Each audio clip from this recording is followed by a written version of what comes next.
Chamuin Gapo. This is TashaXi, and we're going to get into the real first Thanksgiving and their 13 Thanksgivings. So grab a pen and your pad and let's start digging, turtles.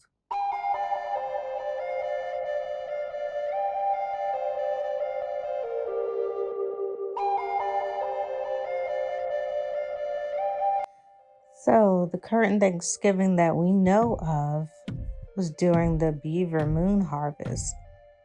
Now the beaver moon harvest happened around November. And at that time they would celebrate, the feast that we currently have as Thanksgiving. It was the last major food gathering before winter, before it was too cold for people to visit relatives or friends and things like that. Most of the indigenous tribes had at least 5 seasons instead of 4. And in fact, we had 13 Thanksgivings for the 13 moons that equated the 13 months in our year. So instead of 12, we had 13. Now, 13 is a very powerful number. In the lunar calendar, it's very prevalent, okay? As well as the woodland calendar. So 13 moons equate the 13 cycles that women have, monthly cycles that women have every year. Also the 13 indentations on the turtle's back and the 13 tribes. So that's a whole nother video we're not going to get into right now. But 13 was a very sacred number to the people in the Americas. Now we hear these stories about the Pilgrims and the Indians and eating. All that is not necessarily true. All the foods that the people ate in the original, well, whichever one you want to call the original one dealing with this. That's how we get everything all mixed up, because there's several different instances that create the current Thanksgiving story with the Pilgrims and the Indians, quote unquote, right? So the history of Thanksgiving that comes from the Europeans comes from their dealings with the Algonquians up in Massachusetts Bay. Squanto, who has his fame from this story as well, is involved. And he was formerly enslaved in Europe. And he eventually found his way home, which is a whole nother mystery within itself, okay?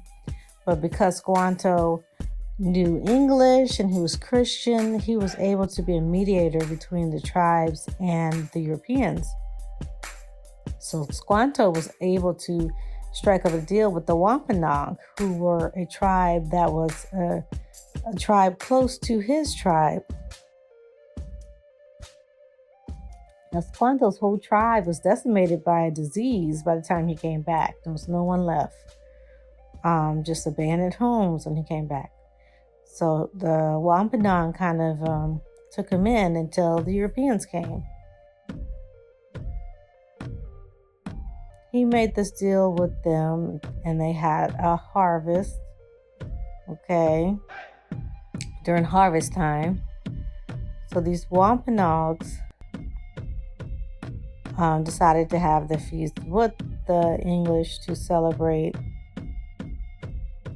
this peaceful treaty that Squanto was supposedly putting together for them. Okay. But everything did not turn out like the story tells us, okay? So Squanto tried to set them up to sign a peace treaty to siphon off the land to the Europeans. And people did not really like this. So guns went off, okay, and it ended up being a shootout, okay. The Pequot led by Chief Metacomet, and some Narragansett led by Sansom Ninigreet. They saw all this stuff as disrespectful. Okay. Let me rewind this back. So this first alleged Thanksgiving between the Europeans and the Indians, it did not involve all these things that we eat today, like mashed potatoes. Even though the people did have potatoes here, they didn't eat all these fancy meals. Most of their meals would have been based on seafood coming out of the Massachusetts Bay. So they had seafood as well as grits, a type of porridge made out of ground up corn, which is basically grits, right? So they would have ate grits. They would have ate more of a soupy grits at this meal. They would have had eel, clams, fish, things like that. There possibly a stuffing. Definitely they would have some cranberries, because that was a very sacred fruit up there, and it was readily available. Okay. And, you know, they might not have had some of these other things. They definitely didn't have pie. Okay. Definitely did not have pie. So at this meal, Squanto was supposed to be the interpreter. And he was supposed to get them to sign this treaty with the Europeans to stipend off their land. Okay. Now, once the Pequot chief Metacomet and the Narragansett Sansom Ninigreet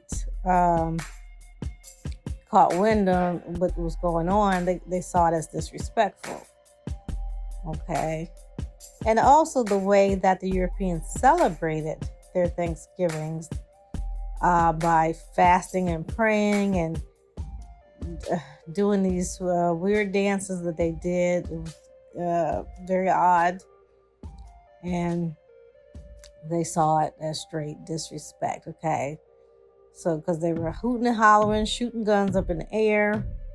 So, of course, you know our people, when people shooting guns in the air, either we're going to shoot back or we're going to run. So, it ended up being a shootout, okay? And this event eventually led to King Philip's or Metacomet's War, or the Pequot Wars. And many of the Pequot and the allied tribes were killed and taken as slaves and shipped to Europe and the West Indies. So the Pequot were essentially winning the wars, and they took European slaves as well. But it definitely wasn't good for either side. And then months later, during the green corn harvest, the Pilgrims ambushed the Pequot while they slept. With the help of Squanto and some allied Wampanoag, killing 700 unarmed people, including women and children. The survivors were sold into slavery. The women and children slaves at Plymouth plantation, with the warriors sent to the West Indies and sold as cannibal Negroes. Cannibal Negroes. Okay, that's how they were marketed. Now, the ship that they were taken on was the ship Desire. There's a whole book that really breaks down everything that was happening at that time, called The Strenuous Puritan. And that's how they marketed them. Now, how could they market these Pequot as cannibal Negroes if they did not look as such? Okay, how would someone mistaken them as Negroes, or mistaken them with Africans that they were trying to trade them for?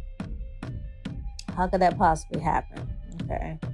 The colony declared it a day of Thanksgiving. They beheaded the dead and kicked the heads of the indigenous people down the street. Eventually, more Thanksgivings were to come, and many innocent indigenous tribes were wiped out and enslaved to celebrate these holidays. Even the allied Wampanoag were not spared, and their king's head was on display on a stake in Plymouth for over 25 years. In the end, 200 years later, Abraham Lincoln made the November Thanksgiving a national holiday, the same day that he held a mass hanging of indigenous Americans of the Sioux Nation. And to top that, he had this dinner at a plantation in Virginia called the Barclay Plantation. Now, years later, they used this plantation to film the Harriet movie that just recently came out.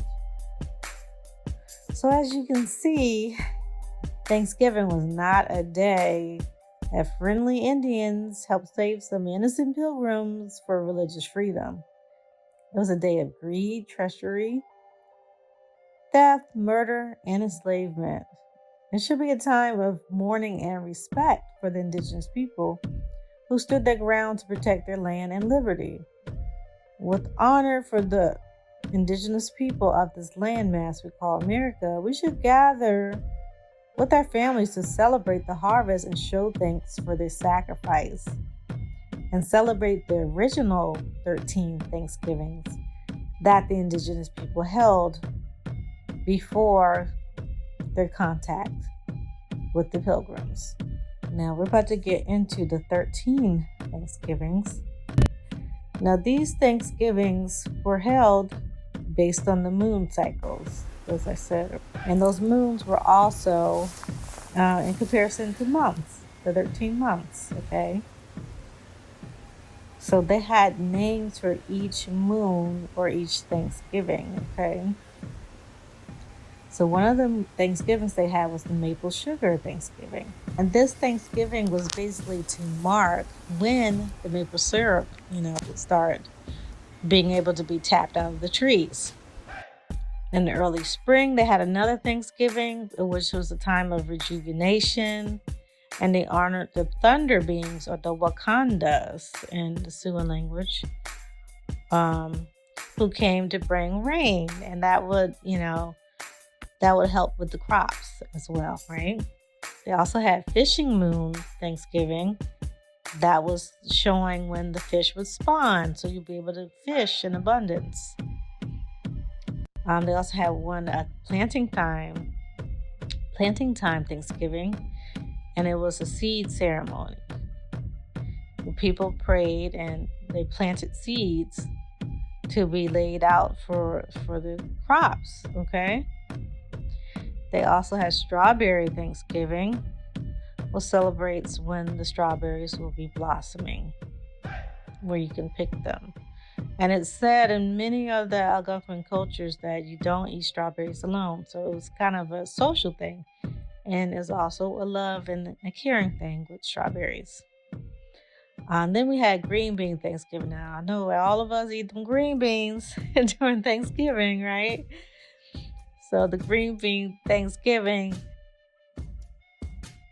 it represented summer, okay? The season of summers, when you pick your fruits and things like that, and your green beans, right? And then after that, we had the green corn Thanksgiving, which is one of the most popular ones. We just call it the green corn now, like a powwow situation now. But it was a Thanksgiving. And that was to pay homage to the corn crop. Then we also had one for a cranberry moon Thanksgiving. Okay, of course, that's about the cranberries. And we had one for fall harvest time, and that is the one that we had in fall is the beaver moon Thanksgiving.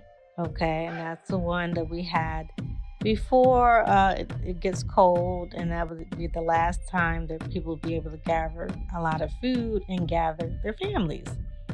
We also had Hunter's Moon Thanksgiving, which is a time of ceremony and honors the animals that the men would hunt. One of the most important Thanksgivings of the year was the Nicomo Thanksgiving, which is to show your thanks, okay? So that's when people had large feasts and ceremonies, and the communities would compete with each other, okay? And of course, they had the ball games. So people will have the big ball games, and that's where we get this Super Bowl tradition from the Nicomo Thanksgiving, okay?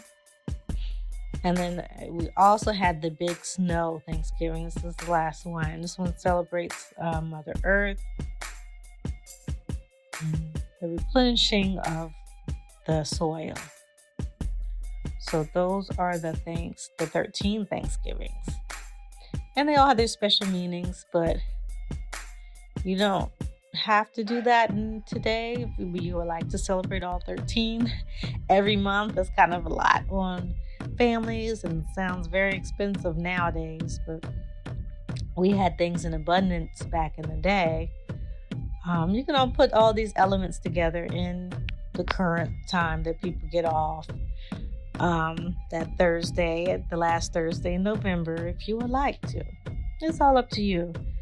But it's very important that we acknowledge these old traditions that are still going on today with many tribes, and to get the truth out about this day, okay? All we hear is the story, the Pilgrims and the Indians, and it's all pleasant, and that's not how it went at all, okay? People had their issues and they had their misunderstandings, and maybe both sides, they might have had, initially they might have had good intentions, and there was a lot of because the people weren't just going to lay down that was already here. Okay, and I think the Europeans thought that the people were just going to lay down and disappear and let them take over, and it didn't go down like that. They never tell you the story about us fighting back at school, and they do that for a reason. Okay, and they don't tell the faults of the Europeans. So people today don't know, people of European descent don't know really the depths of what their ancestors did, so they don't feel any type of remorse for what happened. So it's important to get the real story out there. Now hold up now. Now they're saying the actual first Thanksgiving with the English really happened in December 4th, 1619 in Charles City, Virginia. This happened on the Barclay Plantation, the same place where Abraham Lincoln had that celebration 200 years later. And this happened dealing with the Virginia Company of London, led by Captain John Woodleaf. He said, quote, "We ordain that the day of our ship's arrival at the place assigned for plantation in the land of Virginia shall be yearly, perpetually kept holy as a day of thanksgiving to Almighty God." But, for unknown reasons, they didn't hold up this holiday. And eventually Plymouth Rock stole all the thunder from poor Charles City, Virginia. So, thank you for tuning in. Please like, share, and subscribe. And I'll see you next time. So in the Power to Language to say goodbye, we say Anna. So, Anna.